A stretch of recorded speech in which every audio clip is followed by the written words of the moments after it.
11,000 रुपया में हम लोग सर आज तक से खट रहे हैं। सारी कितने मिले हैं? हाँ, खुद ऐसे मिले हैं, बोले हैं कि बोलिए जैसे वहाँ मिले थे वहाँ वैसे। मिले थे, बैठे थे, कुर्सी पे बैठाए भी हैं, लेटर भी थमाए हैं, लेटर भी दिए हैं कि इतने कम पैसा में सर नहीं होने वाला। हम बोले कि बहुत कम पैसा में सर हम लोग पालन पोषण कर रहे हैं, बहुत मुश्किल आ गया है, रोड पे हम लोग खड़े हो गए हैं। अब हम लोग का उम्मीद कोई नहीं है, बाल बच्चा भी रो रहा है। जो बोले हैं तो बोले हैं कि ठीक है दीदी आप लोग लिख ही दीजिए बात, हम लेकिन आवास पे मत जाइएगा, आवास पे नहीं जाना है, यहीं पे आकर हमसे मिलिएगा। ओ अच्छा, अगला बार हम लोग जा रहे थे ना, इसीलिए रिक्वेस्ट किए।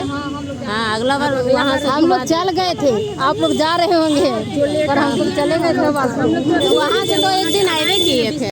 सो हेलो फ्रेंड्स, स्वागत करता हूं मैं अपने यूट्यूब चैनल टीम वैकेंसी गुरु पर। तो दोस्तों, आज के इस वीडियो के माध्यम से बीटीएससी एएनएम 10,700 की रिकॉर्डिंग में, साथ ही में संविदा एएनएम की रिकॉर्डिंग में एक बहुत ही महत्वपूर्ण जानकारी मैं आप सभी को बताने वाला हूं। आज के डेट में स्वास्थ्य मंत्री यानी कि सम्राट चौधरी से यहां पर संविदा एएनएम का जो यहां पर संविदा एएनएम बहनें हैं उनसे मुलाकात हुआ है। अब यहां पर संविदा एएनएम बहनों ने एक ज्ञापन सौंपा है दोस्तों। ज्ञापन में उन्होंने जो यहाँ पर संविदा एएनएम का अभी के समय में कष्ट है उसके बारे में बात किए हैं। आपको पता होगा संविदा एएनएम बहनों को 11,000 12,000 पर मानसिक वेतन पे यहाँ पर रखा जाता है, जो कि अगर आप देखिएगा तो न्यूनतम वेतन भी बहुत ज्यादा ही कम है, जो कि डेली के यहाँ पर काम काजों के हिसाब से बहुत ही कम है। अब इसी को लेकर के उनके द्वारा मांग किया गया है कि हमें परमानेंट किया जाए। अब परमानेंट तो किया जाए वो तो बात है ही, अब जो बहाली का प्रक्रिया चल रहा है उसमें भी बहुत सारी दिक्कतें हैं। तो यहाँ पर भी आप एक लेटर देख सकते हो, जो जानकारी आई है उसके अनुसार तो ये लेटर यहाँ पर स्वास्थ्य मंत्री को दे दिया गया है। अब ये लेटर में क्या बताया गया है? सबसे पहले सेवा में जो यहाँ पर स्वास्थ्य मंत्री यानी कि आप लोग के हमारे दोस्तों सम्राट चौधरी हैं उनको यहाँ पर दिया गया है। माननीय उप मुख्यमंत्री, क्योंकि वो उप मुख्यमंत्री भी होंगे, आपको ये भी पता होगा। अब यहाँ पर अगर आप देखिएगा विषय, तो इसमें यह बताया गया है कि 2018 के कैलेंडर पर, जी हाँ दोस्तों, 2018 के कैलेंडर रूल के अनुसार जो काउंसलिंग कराना था उसके रिकॉर्डिंग में ये सूचना है, और उसके उसी के तहत यहाँ पर अस्थाई के लिए बात की गई है। अब यहाँ पर अपडेट्स को ध्यान से समझिएगा। बिहार तकनीकी सेवा आयोग विज्ञापन संख्या 7/2022, जो कि यहाँ पर करीबन आप कह सकते हो 26/4/2022 को निकाला गया था। उसके बाद यहाँ पर अपडेट्स दिए गए वो मैं आपको बता देना चाहता हूँ। इसमें यही बताया गया है, निवेदन किया गया है कि यहाँ पर उनका ये कहना है कि बिहार तकनीकी सेवा आयोग यानी कि बीटीएससी विज्ञापन संख्या 7/2022 यानी कि जो अभी में वर्तमान में प्रक्रियाधीन बहाली है एएनएम 10,700 की बहाली, उसमें अभ्यर्थियों के आवेदन मांगे गए थे। जिसके बाद यहाँ पर जो विज्ञापन था 2018 के नियमावली के अनुसार गठित था, जिसमें कि एएनएम को काउंसलिंग के आधार पर, जी हाँ दोस्तों, काउंसलिंग के आधार पर नियुक्ति कराया जाने वाला था। लेकिन जो यहाँ पर आप कह सकते हो कि यहाँ पर आप सभी का उसके लिए स्क्रूटनी और ये सभी चीजें हो चुकी थी, जो कि यहाँ पर स्पष्ट रूप से बताया गया है।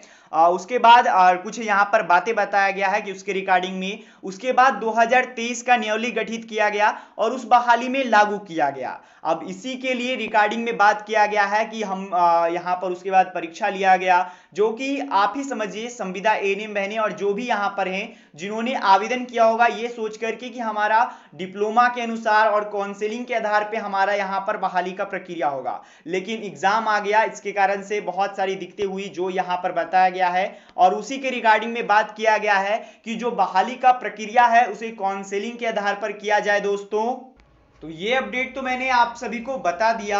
साथ ही में एक अच्छी बात मैं आपको बताना चाहता हूं कि किस प्रकार से जो एएनएम बहनें कार्यरत हैं वो अपनी कामों को संचालित कर रहे हैं। एक तरीके से ये आप समझिएगा कि जो हमारी एएनएम बहनें सरकार की भी स्थिति को समझते हैं और जो सरकार का गाइडलाइन है, गाइडलाइन यानी कि सरकार के जो नियम है उसी के अनुरूप सभी काम हो रहे हैं। देखिए ये लेटर बिहार शरीफ नालंदा का है, जहां पर कि एएनएम का ये कहना है, मैं शॉर्ट में बता देना चाहता हूं, एएनएम का ये कहना है कि जो बिहार चिकित्सा एवं जन स्वास्थ्य कर्मचारी जो संघ है उसके माध्यम से इन सभी को 16/2 यानी कि 16 फरवरी को यानी कि कल के डेट में इन लोगों को एक तरीके से प्रदर्शन करना है। अब प्रदर्शन क्या करना है, इनकी जो मांगे हैं उनके लिए इनको प्रदर्शन करना है। यहाँ पर अगर आप पढ़िएगा तो आपको स्पष्ट देखने को मिलेगा।